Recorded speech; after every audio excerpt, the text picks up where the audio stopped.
ነው። ወንጌል የትኛው መደብ እንዳይነካው አይከለክለውም። ባለጠጋውም ጋር መግባት ይችላል፣ ድሃውም ጋር መግባት ይችላል፣ ጌታውን መንካት ይችላል፣ ባሪያውን መንካት ይችላል። የጌታ ጸጋና ሰላም ከእናንተ ጋር ይሁን። ባለፈው የጀመርነውን የፊልሞናን መልእክት ነው አሁንም የምንመለከተው። አሁን ሁለተኛውን ክፍል ነው የምናየው። ሁለተኛው ክፍል ላይ የምናየው ባለፈው እንደነገርኳችሁ የፊልሞና መልእክት አንደኛው የምናገኝበት ዋና ነጥብ የወንጌልን የመለወጥ ኃይል ነው። ስለዚህ ዛሬ የምንመለከተው የወንጌልን የመለወጥ ኃይል ነው። ወንጌል በጣም የመለወጥ ኃይል አለው እና የፊልሞና መልእክት ወንጌል በሰዎች ውስጥ ሊያመጣ የሚችለውን የለውጥ ኃይል የሚያሳይ መጽሐፍ ነው። አስቀድሜ እንግዲህ ተናግሬያለሁ። የፊልሞና መልእክት ማዕከላዊ መልእክት የባሪያና የአሳዳሪ የባላባትና የአንድ የምስኪን የድሃ ሰውዬ ግንኙነት እንዲታደስ በአንድ ወቅት እንደ ባሪያና እንደ ጌታ የነበሩ አሁን ግን ደግሞ ወንድም በጌታ በኢየሱስ ክርስቶስ በማመናቸው የተነሳ ወንድማማቾች ስለመሆኑ እነሱ እንዲታረቁ በእስር የወለድኩት ልጄ የሚለውን አናሲሞስን ተቀበለው የሚል መልእክት የያዘ ነው። እነዚህ ሁለት ሰዎች እንግዲህ ከሁለት የማህበረሰብ ጥግ የመጡ ናቸው። እንግዲህ በእኛ ዘመን ይሄ ብዙ ላይ ገባን ይችላል። ባሪያና ጌታ የሚባለው ግን በጣም ሁለት ኤክስትሪሞች ናቸው። ጌታ ማለት ትልቅ ራሱን የቻለ ትልቅ መደብ ነው። ባሪያ ደግሞ የሚለው በጣም ስር ያለና የተናቀ መደብ ነው። ስለዚህ እነዚህ ሁለት ሰዎች ከሁለት የማህበረሰብ ጥግ የመጡ ቢሆኑም አንደኛው በወቅቱ በነበረው ማህበረሰብ ዘንድ ያው ስም አለው፣ የተከበረ ነው፣ ተቀባይነት። ሌላው ደግሞ የተናቀ እንደው የማይከበር ብቻ አይደለም እንደ ሰው እንኳን የማይቆጠር አንዳንድ ጊዜ እንግዲህ የልጆች ሆነን ስለ ባሪያዎች ወይም ስለ ባሪያ መሸጥና መለወጥ ስንማር ከምናነሳቸው ስለ ባሪያ ሰዎች ይጠቀሙበት የነበረው አንደኛው ተርም ተናጋሪ ዕቃ ነው። ተናጋሪ ዕቃ እንደ ሰው እንኳን የሚቆጠር አይደለም። በሌላው ሰው ፍቃድ የሚኖርና የሚተዳደር ነው። የራሱ ፍቃድ የሌለው ሰው ነው። የራሱ መብት የለውም። ቢወልድ የእርሱ አይደለም፣ ቢያገባ የእሱ አይደለም፣ ምንም ነገር ቢኖረው የእሱ አይደለም። ስም የለውም ባሪያ እና በተለይ ደግሞ እዚህ ቃል ላይ እዚህ መልእክት ላይ የተጠቀመበት ቃል ሐዋርያው ጳውሎስ ቀድሞ እንደማይጠቅም አንተ ዘንድ እንደማይጠቅም ይለዋል። እንደማይጠቅምም የሚቆጠር ነው ባሪያ እንደማይቆጠር። ጳውሎስ ቁጥር 11 ላይ ይህንን አስቀድሞ ስላልጠቀመህ ይለዋል። አዲሱ መደበኛ ትርጉም አስቀድሞ የሚጠቅምህ አልነበረም ይላል። ይህ በወቅቱ በነበረ በጌታና በባሪያ መካከል የነበረ ግንኙነት ነው። በተለይ ስለ አናሲሞስ ደግሞ እንደማይጠቅምም የሚቆጠር ነው። በጌታው ጭምር እንደማይጠቅም የሚቆጠር ሰው ነው። ነገር ግን አስደሳችሁ ነገር የወንጌል ኃይል ሁለቱንም መደቦች መንካት ይችላል። ክብር ለእግዚአብሔር ይሁን። በጣም አስደናቂ ነው። ወንጌል የትኛው መደብ እንዳይነካው አይከለክለውም። ባለጠጋውም ጋር መግባት ይችላል፣ ድሃውም ጋር መግባት ይችላል፣ ጌታውን መንካት ይችላል፣ ባሪያውን መንካት ይችላል። ስለዚህ አስቀድመን ወንጌል በባለጠጋው ሰው ሕይወት ውስጥ ያመጣው ለውጥ ምንድን ነው? ምንድን ነው ያደረገው? ወንጌል እንዴት ነው የነካው? እያችሁ ይህ ሰው እኮ ራሱን ትልቅ አድርጎ ከባለ አባቶች ጋር ይውል የነበረ የራሱ መደብ የራሱ ክላስ ያለው ሰው ነው። ወገኖቼ በቆላሲያስ ያሉ አማኞች ግን ስለዚህ ሰው ሲመሰክሩለት ምን አይነት የፍቅርና የእምነት ሰው እንደሆነ ይናገራሉ። አስቡ። አስቀድሞ እንኳን አይደለም ከድሆች ጋር መዋል ለራሱ ትልቅ ስፍራ የነበረው ባላባትና ከበርቴ የነበረ ሰው አሁን ወስዶ ከቅዱሳን የሚመሰክሩለት የፍቅርና የእምነት ሰው መሆን። እርግጥ ነው ይህ ሰው አስቀድሞ በመደቡ ምክንያት በሱ በነበረበት ክላስ ምክንያት ከሌሎች ሰዎች ጋር ህብረት ማድረግ አይችልም። አሁን ግን በወንጌል ምክንያት የእምነት ህብረት ማድረግ ይችላል። ክብር ለእግዚአብሔር። ወንጌል በጣም የሚለውጥ ኃይል አለው ወገኖች ሆይ፣ ይህ እንደ ቀላል ነገር መመልከት የለብንም። ዛሬ እኮ ሰዎች ቤተክርስቲያን ውስጥ አድገው ከልጅነት አውቀናቸው በድህነት አውቀናቸው ትንሽ ሀብት ሲያገኙ እንኳን የቤተክርስቲያን ሁኔታ አይመቻቸውም። ስለ ወንበሩ ኮምፕሌን ማድረግ ይጀምራሉ። ስለ ቶይሌቶች ኮምፕሌን ማድረግ ይጀምራሉ። ስለ አካባቢው ስላለው ሁኔታ ኮምፕሌን ማድረግ ክላሳቸው አይፈቅድላቸውም። እዚያ የነበሩበት ቤተክርስቲያን እንኳን ለመቆየት ይሄ ሰው ቆይቶ አይደለም የለመደው፣ ከላይ ታች ወደሚባለው ማህበረሰብ ሲቀላቀል አልከበደው። ምክንያቱም ወንጌል በህይወቱ ላይ ያመጣበት ለውጥ አለ። ወገኖች የማይመቹ ሁኔታዎች ሆነው ኖሮ ቤተክርስቲያን ውስጥ ዝም ብለን ከነሱ ጋር እንኑር ማለት አይደለም። ግን አንድ ነገር ማወቅ አለብን።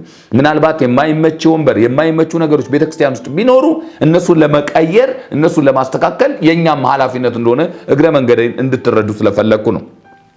በተለይ በዘመናችን ያለችው ቤተክርስቲያን አዲስ ክላስ ጀምራለች ወገኖች። አንዳንድ ቤተክርስቲያኖች እኔ ከብደኛል ቤተክርስቲያን አንዳንዶቹን ብዬ መጥራት ስንሄድ የምንመለከተው ነገር በጣም የሚከብድ እየሆነ ነው ወገኖች ሆይ። ምክንያቱም በአንዳንድ የመሰብሰቢያ አዳራሾች ቪአይፒ ወንበሮች ሳይቀር ተለይተዋል ለአማኞች።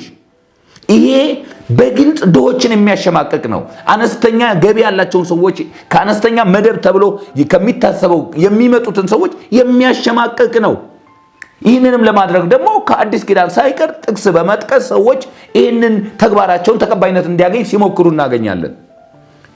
እኔ ከእንደዚህ አይነት ማህበረሰብ የመጡ ሰዎች እንዴት አድርገው ቤተክርስቲያን ከእንደዚህ ሰዎች ጋር አስታውሳለሁ። አንድ ጊዜ ትልቅ ሰው ናቸው፣ በጣም ትልቅ ሰው ማለት እድሜያቸው ከ70 በላይ የሆኑ ሰው ናቸውና አውቃቸዋለሁ። በጣም ነው በቅርበት ማውቃቸው። እድሜያቸውን ዘመናቸውን ሁሉ በጌታ ይኖሩ ናቸው። በኑሮም ቢሆን ደግሞ ያን ያለ አነስተኛ የሚባሉ አይደለም፣ ግን የሄዱበት አካባቢ አይታወቁም ነበርና በአጋጣሚ በዛ በአንድ ቤተክርስቲያን አዳራሽ ማለት ሰዎች በሚሰበሰቡበት አዳራሽ በኩል ሲያልፉ እግረ መንገዴ ለምን አልካፈልም ዛሬ እዚህ ለምን አልገባም በሚል መንፈስ እዛ ይገባሉና ሰው የለመዱ ቸርቻቸው የእግዚአብሔር ቃል የሚገባቸው ፊት ሲቀመጡ ነው። ፊት ሲቀመጡ የሰባኪውን አይን ሲያዩ የሚዘምረውን ሰው አይን ሲያዩ ይገባቸዋልና ዛሬም እንደ ወትሮ ለማድረግ ወደዚያ መግባት ፈለጉ።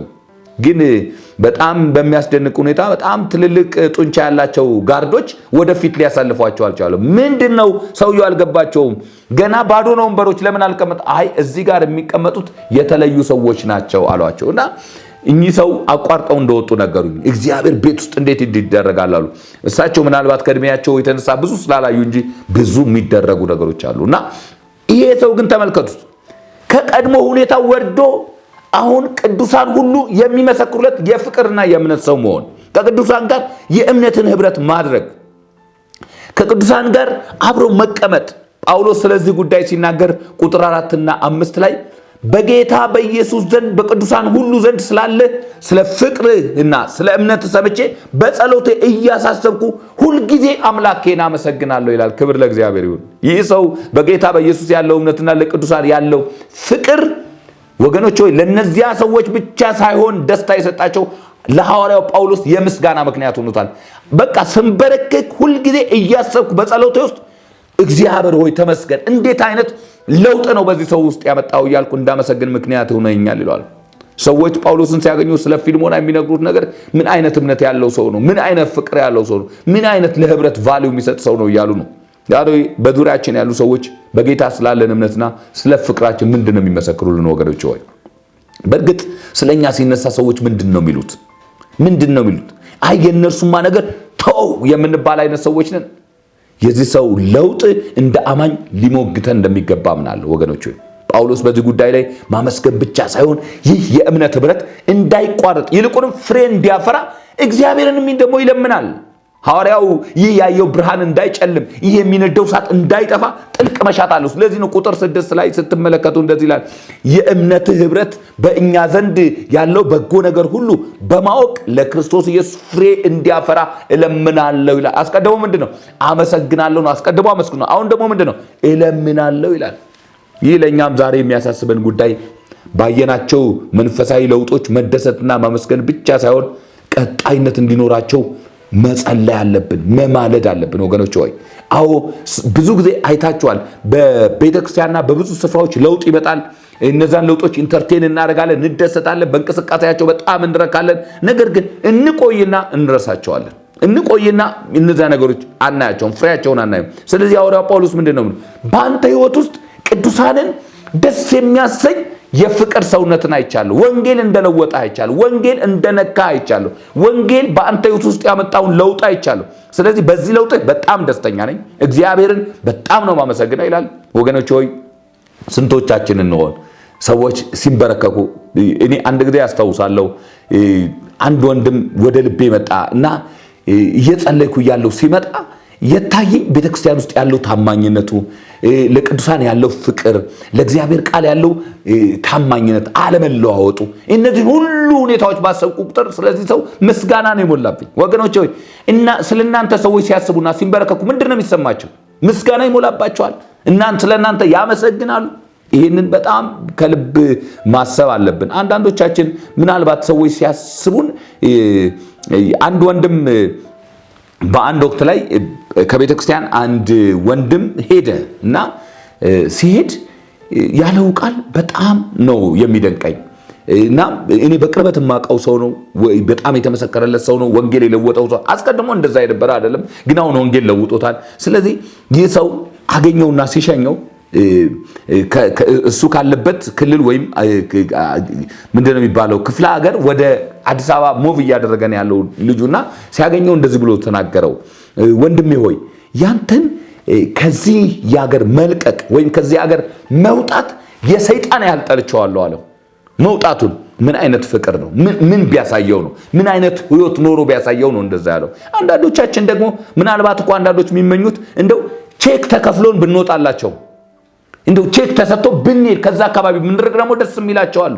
ምክንያቱም ለወንድሞች እረፍት አንሆንም፣ በዛ አካባቢ ላለው ሰዎች ሰላም የምንሰጥ አንሆንም እና በብዙ ባህሪያችን የተነሳ ምናልባት በዚያ ስፍራ ለቅዱሳን ልብ መቅሰል ማዘን ምክንያት ሆነን ሊሆን ይችላል። ይህንን ሰው ግን የምታዩት እሱ ነው፣ ከላይ ወርዶ ጌታ ነው። ጌታ መሆኑ ብቻ አይደለም፣ ብዙ ባሪያዎች አሉት። ብዙ ባሪያዎች ብቻ መኖር አይደለም፣ በቃ የራሱ እንደ ውርደትም ነው። ከእንደነዚህ አይነት ሰዎች ጋር ወርዶ ህብረት ማድረግ ለሱ መዋረድ ነው። ይሄ ሁሉ ሆኖ ግን ሐዋርያው ጳውሎስ ሲናገር በጣም እደነቃለሁ፣ አንተ ላይ ያየሁት ፍቅር፣ አንተ ላይ ያየሁት እምነት፣ ከቅዱሳን ጋር ያለ ህብረት በጣም ስለሚያስደንቀኝ እንበረከካለሁ ይላል። ስለዚህ ወገኖች ህይወታችን እንደዛ መሆን አለበት። እንደሱ ብቻ አይደለም፣ እንበረከካለሁ ብቻ አይደለም የሚለው ደግሞም እጸልይላለሁ። ምን እንዲህ ይሄ የሚቆይ ፍሬ እንዲያፈራ፣ ይሄ የሚቆይ ነገር እንዲኖረው ደግሞ ጸልይላለሁ ይላልና ስለዚህ እኛም በህይወታችን እንደዚህ ለምስጋና ምክንያቶች እንድንሆንና ደግሞ በቀጣይነት ፍሬያችን በስቶ እንዲኖር የምንጋደል አይነት ሰዎች መሆን ያስፈልገናል። እግዚአብሔር እንደነዚህ ያሉ ሰዎች እንደሚፈልግ እንድታውቁ ያስፈልጋል። ጌታ በነገር ሁሉ ጸጋ ይስጠን። አሜን።